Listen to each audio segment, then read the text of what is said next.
Hi friends, నేను మీరు చూసిన టెక్నికల్ అరుణ్ తెలుగు. ఫ్రెండ్స్, ఇది మన టాపిక్ ఏంటంటే ఓపో నుంచి ఒక మొబైల్ అయితే వస్తుంది. అది కే సిరీస్లో చూసుకుంటే మాత్రం ఈ జూన్ 23కి అయితే మనకు అమెజాన్లో లాంచ్ అయ్యే అవకాశం ఉంది.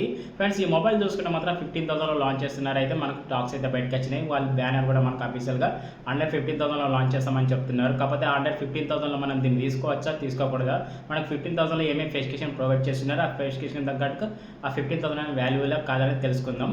ఫ్రెండ్స్, ఈ డీటెయిల్స్ తెలుసుకునే ముందు చిన్న రిక్వెస్ట్ ఏంటంటే కొత్తగా ఎవరైతే మన ఛానల్ చూస్తున్నారో ఛానల్ అయితే తప్పకుండా సబ్స్క్రైబ్ చేసుకొని బెల్ ఐకాన్ తాళ పెట్టండి. వీడియో నచ్చితే మాత్రం తప్పకుండా లైక్ అండ్ షేర్ చేయండి. ఫ్రెండ్స్, ఇక మొబైల్ చూసుకుంటే మాత్రం మొబైల్ వచ్చి మాత్రం ఓపో నుంచి K13X అని చెప్పుకోవచ్చు. ఇది వచ్చి మాత్రం జూన్ 23కి అయితే మనకు ఫ్లిప్కార్ట్లో లాంచ్ అయ్యే అవకాశం ఉంది. విత్ ప్రైస్ విషయానికి వస్తే మాత్రం వీళ్ళైతే కంపెనీ వాళ్ళు మెన్షన్ చేసి అయితే 15,000లో మీకు బేస్ మోడల్ ఏదైతే 4GB మోడల్ వేరియట్ ఉందో 15,000లో లాంచ్ చేస్తామని చెప్తున్నారు. కాకపోతే ఈ 15,000లో దీనికి వాల్యూ ఫర్ మనీ మొబైల్ అని అనుకుందామా లేదా అనేది దాని గురించి అయితే మొత్తం డీటెయిల్స్ అయితే తెలుసుకుందాం. డీటెయిల్స్ తెలుసుకునే ముందు ఫస్ట్ ఏం చేద్దామంటే దీని మొబైల్ డిజైన్ అయితే లుక్ చేద్దాం. డిజైన్ చూసుకుంటే మాత్రం ఎక్కడ మనకి డిఫరెంట్ అయితే ఉండదు. మనకి ఏదైతే బ్యాక్ సైడ్ ఉందో డిజైన్ అనేది మొత్తం ప్లాస్టిక్ బిల్డ్ క్వాలిటీ లభిస్తుంది. చున్నీకి లుక్ అయితే కొంచెం ఓల్డ్ లుక్ కనిపిస్తుంది. కాకపోతే ఇలా డిజైన్లో మనకి ఏమి ఇంప్రూవ్ అయితే చేయలేదని చెప్పుకోవచ్చు. ఆ మ్యాట్ ఫినిష్ అయినా మనకి అదే రకంగా ఓల్డ్ కే సిరీస్లో మనకి ఏదైతే డిజైన్ ఉందో ఎగ్జాక్ట్గా అదే డిజైన్ అయితే ఇందులో కూడా లభించే అవకాశం ఉంది. ఒకసారి డిజైన్ పిక్చర్ అనేది డిస్ప్లే మీద వేస్తాను. మీకు ఎలా అనిపించిందో తప్పకుండా మీకు అయితే కామెంట్ అయితే తప్పకుండా ఇవ్వండి. ఫ్రెండ్స్, మీకు ఎలా అనిపించిందో అన్నట్టుగా మాత్రం డిజైన్ అయితే కొంచెం ఓల్డ్ ఉంది కాబట్టి డిజైన్ కొంచెం ఇంప్రూవ్ చేస్తే ఇంకా బెటర్ ఉన్నది నా ఒపీనియన్. ఫ్రెండ్స్, నా ఒపీనియన్ మీకు నచ్చలేదు తప్పకుండా కామెంట్ అయితే రిప్లై ఇవ్వండి. ఫ్రెండ్స్, అలాగే డిజైన్ విషయం పక్క పెడితే మనం స్పెసిఫికేషన్ పరంగా చూసుకుంటే మెయిన్ స్పెసిఫికేషన్ వచ్చి మాత్రం ప్రోసెసర్ అని చెప్పుకోవచ్చు. ప్రోసెసర్ చూసుకుంటే వీళ్ళు ఇందులో వాడిన ప్రోసెసర్ వచ్చి మాత్రం మీడియాటెక్ డైమండ్స్ ఇచ్చింది మనకు 6300 ప్రోసెసర్ లభిస్తుంది. దీని క్లాస్ స్పీడ్ చూసుకుంటే మాత్రం 2.4 GHz క్లాస్ స్పీడ్ లభిస్తుంది. ఈ ప్రోసెసర్ వచ్చి మాత్రం 6 nm లభిస్తుంది కాబట్టి గేమింగ్ అయితే అంత ఇంపార్టెంట్ ఇది ఇవ్వదు. మనకి ఎవరైతే అయితే బేసిక్ జనరల్ యూజింగ్ అయితే మళ్ళీ టాస్కింగ్ చిన్న గేమ్స్ ఆడుకోవడానికి అయితే కొంచెం బెటర్గా సూట్ అవుతుంది ఈ ప్రోసెసర్ అనేది చూసుకుంటే. కాకపోతే ఈ ప్రోసెసర్ అనేది 15,000 అంతా వాల్యూ కాదని నా ఒపీనియన్. ఎందుకంటే మీకు 15,000లో చూసుకుంటే మాత్రం దీనికన్నా కొంచెం బెటర్ ప్రోసెసర్ లభించే మొబైల్స్ కూడా ఉన్నాయి కాబట్టి ఒకసారి మీరు అయితే దాన్ని కూడా తప్పకుండా లుక్ వేసి ఉంటుంది. ఎందుకంటే నన్ను అడిగితే మాత్రం ఇది ప్రోసెసర్ చూసుకుంటే మాత్రం ఒక 10 నుంచి 12,000లో మనకి చాలా బెస్ట్ ప్రోసెసర్ అయితే నేను అనుకుంటున్నాను. 15,000లో చూసుకుంటే మాత్రం అంత వాల్యుబుల్ అయితే నేను అయితే అనుకుంటలేను. నా ఒపీనియన్ మీకు ఎలా అనిపించిందో తప్పకుండా కామెంట్ అయితే రిప్లై ఇవ్వండి. ప్రోసెసర్ చూసుకుంటే మాత్రం గేమింగ్ అయితే అంత ఇంపార్టెంట్ అయితే ఇవ్వదు, కానీ మనకి చిన్న టాస్కింగ్ అయితే చేసుకోవచ్చు అద్భుతంగానే. మళ్ళీ టాస్కింగ్ కూడా చాలా బెటర్గా చేసుకోవచ్చు. లేదు మీకు గేమ్స్ ఆడుకుంటే మీదే ప్రోసెసర్లు అనుకుంటే మాత్రం బీజిఎం గేమ్స్ అయితే మనకి ల్యాగ్ ఇష్యూస్ ఉండే అవకాశం ఉన్నాయి. విత్ మనకి ఫ్రేమ్ డ్రాప్స్ కూడా ఉండే అవకాశం ఉన్నాయి. మీకు బీజిఎం కన్నా మనకి ఫ్రీ ఫైర్ అనేది చూసుకుంటే కొంచెం బెటర్గా ఉండే అవకాశం ఉంది. ఫ్రీ ఫైర్లో చూసుకుంటే మాత్రం 720 FPS గేమ్ అనేది కొంచెం కంఫర్టబుల్గా మిడిల్ గ్రాఫిక్స్ అయితే మనం కంఫర్టబుల్గా అయితే చేసుకోవచ్చు మనకి ఫ్రీ ఫైర్ చూసుకుంటే మాత్రం. అలాగే మనకి వేరే చిన్న గేమ్స్ అయితే ఆడుకోవచ్చు. ఈ ప్రోసెసర్లో చూసుకుంటే మాత్రం మల్టీ టాస్కింగ్ అయితే చాలా ఎక్సలెంట్గా మల్టీ టాస్కింగ్ అయితే చేసుకోవచ్చు. మల్టీ టాస్కింగ్ దగ్గర ప్రోసెసర్కి అయితే సెల్యూట్ అయితే కొట్టాల్సి ఉంటుంది. మనకి ఎంత హెవీగా మల్టీ టాస్కింగ్ చేసినా మనకి ఎక్కడైతే ఇబ్బంది అయితే ఉండని చెప్పుకోవచ్చు మల్టీ టాస్కింగ్ పరంగా చూసుకుంటే. ఫ్రెండ్స్, ఓవరాల్గా ప్రోసెసర్ మీద అయితే నాకైతే ఒపీనియన్ అయితే ఇలా ఉంది. 15,000 వాల్యూ ఫర్ మనీ ప్రోసెసర్ అయితే నేను అనుకోవట్లేను. మీ ఒపీనియన్ ఏమైనా ఉంటే మాత్రం తప్పకుండా కామెంట్ అయితే రిప్లై ఇవ్వండి.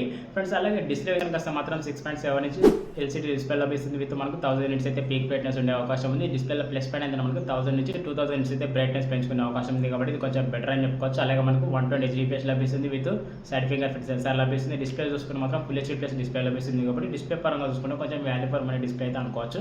మనకి డిస్ప్లే జూనిక్ అయితే ఎల్సీడీ ప్రాంతాలు లభిస్తుంది కాబట్టి కలర్స్ కూడా కొంచెం న్యాచురల్గా ప్రొవైడ్ చేసే అవకాశం ఉంది. కలర్స్ విషయానికి వస్తే మాత్రం 16 million అయితే న్యాచురల్ కలర్స్ అయితే ప్రొవైడ్ చేసే అవకాశం ఉంది కాబట్టి డిస్ప్లే అయితే చూడడానికి అయితే కొంచెం అగ్రెసివ్గా ఉంటుందని చెప్పుకోవచ్చు. అలాగే మనకి పంచువల్ డిస్ప్లే అయితే లభిస్తుంది కాబట్టి కొంచెం చూడడానికి లుక్ కూడా కొంచెం బెటర్గా ఉండే అవకాశం ఉంది. ఫ్రెండ్స్, డిస్ప్లేలో ఇంకా ప్లస్ పాయింట్ ఏంటంటే మనకి వాటర్ టచ్ నాచ్ కూడా ఉండే అవకాశం ఉందంటే వాటర్లో కూడా మనకు డిస్ప్లే కొంచెం టచింగ్ అనేది కొంచెం బెటర్గా ఉండే అవకాశం ఉంది. ఎక్స్పీరియన్స్ మనకు టచింగ్ ప్రాబ్లమ్గా చూసుకుంటే మాత్రం ఓవరాల్గా డిస్ప్లే అయితే నాకు కొంచెం బెటర్ అనిపించింది. మీకు ఎలా అనిపించిందో తప్పకుండా కామెంట్ అయితే ఇవ్వండి. వీళ్ళు పెట్టిన 15,000లో చూసుకుంటే మాత్రం డిస్ప్లే కొంచెం వాల్యూ ఫర్ మనీ డిస్ప్లే అయితే అనిపించింది నాకైతే. మీకు ఎలా అనిపించిందో తప్పకుండా కామెంట్ అయితే రిప్లై ఇవ్వండి. ఫ్రెండ్స్, అలాగే కెమెరా చూసుకుంటే మాత్రం బ్యాక్ సైడ్ డ్యూయల్ కెమెరా లభిస్తుంది. Main camera 50 MP wide angle lens లభిస్తుంది. సెకండ్ కెమెరా వచ్చి 2 MP డెప్త్ సెన్సార్ కోసం. ఈ రెండు కెమెరాలు చేసుకుని మనం బ్యాక్ సైడ్ ఏదైతే ఉందో వీడియో అయితే మనకు ఫుల్ హెచ్డీలో 60 FPS అయితే వీడియో రికార్డింగ్ చేసుకోవచ్చు. విత్ ఒక LED ఫ్లాష్ లైట్ లభిస్తుంది. అలాగే మనకి ఇందులో 4K రికార్డింగ్ ఆప్షన్ అయితే లేదు. అలాగే మనకి డ్యూయల్ వీడియో రికార్డింగ్ అయితే సపోర్ట్ చేస్తుంది. Slow motion video recording support చేస్తుంది. పోర్ట్రేట్ వీడియో సపోర్ట్ చేస్తుంది. కాకపోతే మనకి ఇందులో స్టేబిలైజేషన్ వీడియో రికార్డింగ్ అయితే సపోర్ట్ అయితే చేయదని చెప్పుకోవచ్చు. ఇది ఒక మైనస్ పాయింట్ అని చెప్పుకోవచ్చు. బ్యాక్ సైడ్ అయితే కెమెరాస్ ఉన్నాయో ఏదైతే కెమెరా ఉందో. ఫ్రెండ్స్, అలాగే మనకి సెల్ఫీ కెమెరా చూసుకున్నా కూడా మనకి 8 MP సెల్ఫీ కెమెరా ఇచ్చారు. ఇందులో full HD 30 FPS video recording చేసుకునే ఆప్షన్ ఉంది కాబట్టి ఇది కూడా ఒక మైనస్ పాయింట్ అని చెప్పుకోవచ్చు. ఫ్రంట్ సైడ్ మనకి 15,000 అయినా కూడా మనకి 15,000 బడ్జెట్ అయినా కూడా ఫ్రంట్ సైడ్ వచ్చి మనకి 8 MP కెమెరా అయితే ఇచ్చారు. ఇది కొంచెం మైనస్ అని చెప్పుకోవచ్చు. ఇది ఇంప్రూవ్ చేసి ఇంకా 16 MP కెమెరా ఇస్తే ఇంకా కొంచెం బెటర్గా ఉందని నా ఒపీనియన్. ఫ్రెండ్స్, మీ ఒపీనియన్ ఏమైనా ఉంటే మాత్రం తప్పకుండా కామెంట్ అయితే రిప్లై అయితే ఇవ్వండి. ఫ్రెండ్స్, కెమెరా దగ్గర చూసుకుంటే మాత్రం నాకైతే బ్యాక్ సైడ్ కెమెరా కొంచెం గుడ్ అనిపించింది. ఫ్రంట్ సైడ్ కెమెరా చూసుకుంటే మైనస్ పాయింట్ అనిపించింది. ఫ్రెండ్స్, మీకు ఏకంగా అనిపించిందో తప్పకుండా కామెంట్ అయితే రిప్లై ఇవ్వండి. ఫ్రెండ్స్, దీనికి హైలైట్ విషయం ఏంటంటే బ్యాటరీ అని చెప్పుకోవచ్చు. బ్యాటరీ దగ్గర కొంచెం యూస్ఫుల్ అని చెప్పుకోవచ్చు. ఎందుకంటే మనకి ఇందులో 6000 mAh బ్యాటరీ లభిస్తుంది. అలాగే 45 వాట్ ఫాస్ట్ ఛార్జర్ లభిస్తుంది కాబట్టి ఫాస్ట్ చార్జర్ 45 వాట్ కాబట్టి మనకి 30 మినిట్స్లో మాత్రం 50% ఛార్జింగ్ ఎక్కే అవకాశం ఉంది. 100% ఛార్జింగ్ ఎక్కడానికి ఒక 60 మినిట్స్ వరకు అయితే టైం అనేది తీసుకుంటుంది. అలాగే బ్యాటరీ బ్యాకప్ అనేది చూసుకుంటే హెవీగా వాడితే మాత్రం 1 డే వరకు అయితే బ్యాటరీ బ్యాకప్ వచ్చే ఉంది. నార్మల్గా యూజ్ చేసుకుంటే మాత్రం 2 డేస్ వరకు అయితే బ్యాటరీ బ్యాకప్ వచ్చే అవకాశం ఉంది. కాబట్టి చాలా బెటర్ అని చెప్పుకోవచ్చు బ్యాటరీ బ్యాకప్ దగ్గర చూసుకుంటే.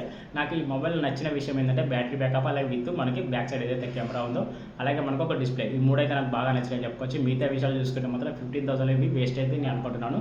నా ఒపీనియన్ మీకు ఎలా అనిపించిందో తప్పకుండా కామెంట్ అయితే రిప్లై ఇవ్వండి. అలాగే మరిన్ని విషయాలు తెలుసుకునే ముందు చిన్న రిక్వెస్ట్ ఏంటంటే కొత్తగా వారైతే మన ఛానల్ చూస్తున్నారు, ఛానల్ అయితే తప్పకుండా సబ్స్క్రైబ్ చేసుకొని బెల్ ఐకాన్ అయితే ఆల్లో పెట్టండి. వీడియో నచ్చితే మాత్రం తప్పకుండా లైక్ అండ్ షేర్ చేయండి. ఫ్రెండ్స్ ఇక మిగతా స్పెసిఫికేషన్ చూసుకుంటే మాత్రం ర్యామ్ అండ్ రోమ్ అని చెప్పుకోవచ్చు. ఇందులో 2 వేరియంట్ అయితే లభించే అవకాశం ఉంది. ఒకటి 4GB ర్యామ్ 1 వేరియంట్ వచ్చి, అలాగే మనకు కూడా 6GB ర్యామ్ 1 వేరియంట్ వచ్చి. మనకి ర్యామ్ కెపాసిటీ చూసుకుంటే మాత్రం LPDDR4X ర్యామ్ లభిస్తుంది.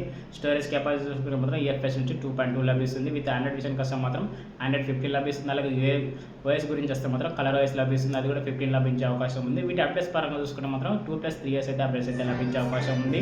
అండ్ ఇందులో IP రేటింగ్ పరంగా చూసుకున్నా కూడా మనకి IP65 రేటింగ్ ఉంటుంది, కొంచెం బెటర్ అని చెప్పుకోవచ్చు, ఫ్లాష్ స్పీడ్ రేటింగ్ అని చెప్పుకోవచ్చు. అలాగే ఇందులో ప్లస్ పాయింట్ ఏంటంటే మనకి బ్యాటరీ అనేది చూసుకుంటే మాత్రం 5 ఇయర్స్ వరకు అయితే డ్యూరబిలిటీ బ్యాటరీ అనేది మనకి ప్రొవైడ్ చేస్తున్నారని చెప్పుకోవచ్చు. అండి మన మొబైల్ కొన్నాక 5 ఇయర్స్ వరకు అయితే మనకు బ్యాటరీ అనేది కొంచెం బాగుండే అవకాశం ఉందని చెప్పుకోవచ్చు. ఫ్రెండ్స్ ఓవరాల్గా స్పెసిఫికేషన్ చూసుకుంటే ఫ్రెండ్స్ ఈ రకంగా అయితే ఉన్నాయి. ఈ స్పెసిఫికేషన్ మీకు నచ్చలేదు తప్పకుండా కామెంట్లకి రిప్లై ఇవ్వండి. ఈ మొబైల్ గురించి మీకు చిన్న క్లారిటీ వచ్చిందని నేను అనుకుంటున్నాను. నన్ను అడిగితే మాత్రం 15,000లో దీన్ని తీసుకోవచ్చా తీసుకోకూడదు నన్ను అడిగితే మాత్రం దీని జోలికి అయితే అసలు పోకండి, ఎందుకంటే ఇందులో ప్రాసెసర్ అయితే అంత బెటర్గా లేదు. విత్ డిస్ప్లే చూసుకుంటే చిన్న లిటిల్ బిట్ ఓకే అని చెప్పుకోవచ్చు. డిస్ప్లే పరంగా చూసుకుంటే కెమెరాస్ అయితే ఇంకా అంత ఇంప్రూవ్ అయితే లేవని చెప్పుకోవచ్చు. 15,000కి తగ్గట్టు అయితే కెమెరాస్ అయితే లేవని చెప్పుకోవచ్చు. బ్యాటరీ చూసుకుంటే కొంచెం బెటర్ బ్యాటరీ అయితే లభిస్తుంది. బ్యాటరీ దగ్గర మనకు కొంచెం బెటర్ అనిపించుకోవచ్చు. ఎవరికైతే బెటర్ బ్యాటరీ కావాలి, చిన్న డీసెంట్ వర్క్, చిన్న డైలీ టాస్కింగ్ మొబైల్ తీసుకుంటే ఒక 15,000 అనుకుంటే అప్పుడే దీని అయితే తప్పకుండా లుక్ అయితే మీకు అక్కడే కొంచెం బెటర్ అనిపిస్తుంది అని చెప్పుకోవచ్చు. ఓవరాల్గా నన్ను అడుగుతా మాత్రం 15,000 ఎవరైతే గేమర్స్ ఉంటారో వాళ్ళైతే దీని జోలికి అయితే అసలు పోకండి. బడ్జెట్లో ఒక బెస్ట్ పర్ఫార్మెన్స్ మొబైల్ తీసుకుందాం అనుకున్నా కూడా వాళ్ళు కూడా దీని జోలికి అయితే అసలు పోకండి. ఒక జనరల్ యూజింగ్కి చిన్న టాస్కింగ్ చేసుకునే వాళ్ళైతే ఒక 15,000 మనకు ఒక జనరల్ యూజర్ ఎవరైతే ఉంటారో మనకు ఆఫీస్ వర్క్ చేసే వాళ్ళకైతే కొంచెం బెటర్గా సూట్ అవుతుందని చెప్పుకోవచ్చు. వాళ్ళైతే ఒకసారి దీనైతే లుక్ అయితే మీకు నచ్చుద్దని అనుకుంటున్నాను. ఫ్రెండ్స్ నా క్లారిటీ మీకు నచ్చిందా నచ్చలేదు తప్పకుండా కామెంట్ అయితే రిప్లై ఇవ్వండి. దీని గురించి ఎలా ఎక్స్ప్రెషన్ ఇచ్చినా అది కూడా తప్పకుండా కామెంట్ అయితే రిప్లై ఇవ్వండి. కొత్తగా ఎవరైతే మన ఛానల్ చూస్తున్నారో ఛానల్ అయితే తప్పకుండా సబ్స్క్రైబ్ చేసుకొని బెల్ ఐకాన్ ఆల్లో పెట్టండి. వీడియో నచ్చితే మాత్రం తప్పకుండా లైక్ అండ్ షేర్ చేయండి. ఓకే ఫ్రెండ్స్, మీరు చూసిన టెక్నికల్ తెలుగు మరో కొత్త మొబైల్ కొత్త విషయం మళ్ళీ కలుద్దాం. టాటా బాయ్.